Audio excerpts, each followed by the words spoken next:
Consulting is one of those very glamorous industries where everyone wants to be a part of this industry.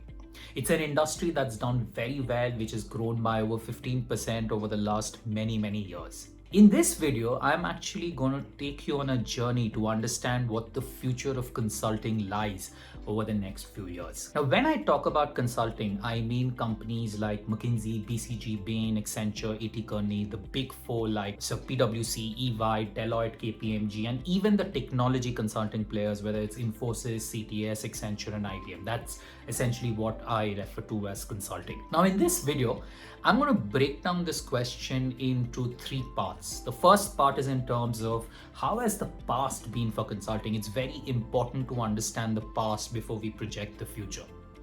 The second question is in terms of how are the next few years likely to shape up in terms of work, in terms of people, in terms of many other facets.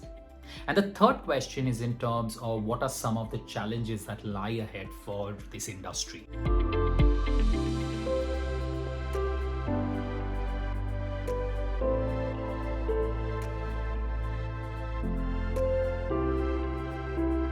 To introduce myself, my name is Sandeep Das. I'm an MBA from IIM Bangalore and I have a strategy course from INSEAD. I have nearly 12 years of experience having a leadership positions in FMCG and in consulting. In my free time, I'm the author of 3 successful books, with my third book, Hacks for Life and Career, a millennial's guide to making it big, being a bestseller on Amazon. Let's start with the first question in terms of how has the past been for consulting.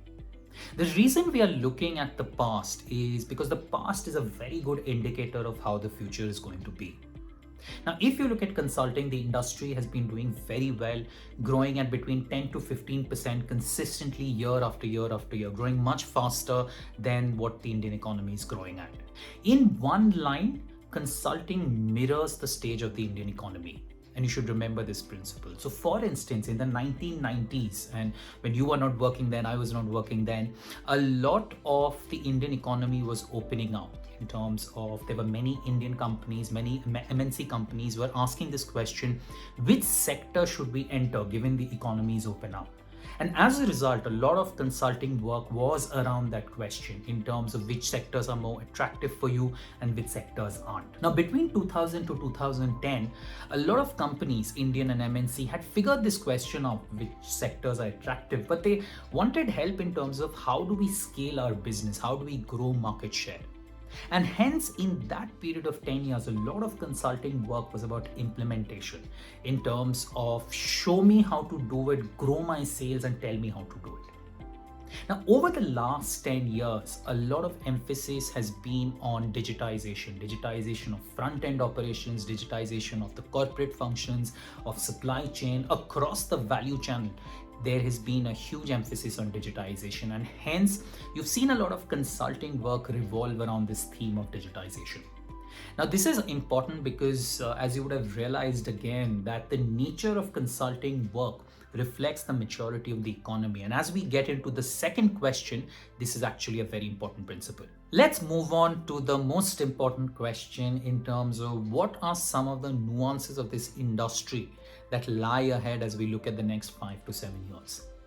Firstly, the industry is extremely well placed. It will continue to grow about 15% over the next few years, like it has done over the last many years. If you remember what I said in the first question, that consulting work typically mirrors the stage of the economy.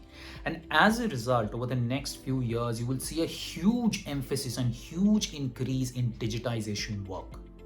The reason is post the pandemic, across industries, across companies, there's a huge emphasis on that. And as a result, a majority of consulting work will start becoming work around technology and digitization. The second big type of work you will see is supply chain realignment, because post the pandemic, post the political pressures, every company is thinking about how do we safeguard our supply chain, how do we relocate back to our home region, and you'll have a lot of consultants who will actually help in this realignment. One of the questions people ask me is how will travel change? So for 10-12 years, I was in consulting. I used to take the Monday 7 a.m. flight and come back home at Friday 8 p.m. People ask me, will this change in terms of 60-hour work weeks, in terms of 5 days at the client site, in terms of 100 flights a year? In my view, it is unlikely to change. The reason is because the way we work in India and our Indian working culture, we like to see each other's faces, especially consultants whom we pay a lot. Now, because of the nature of the economy, we saw a lot of work around digitization and supply chain realignment. One of the changes you will see is all consulting firms will start offering a similar set of services. You will no longer have a pure strategy firm, a pure implementation firm, or a pure technology firm. Every consulting firm will have the ability or will promise the ability to do work around strategy, around design thinking, around implementation, around tech design, around tech implementation, cyber security, M&A. So all consulting firms will essentially start looking very, very similar in terms of the offerings. They will obviously differentiate themselves in terms of brand strength and the prices they charge.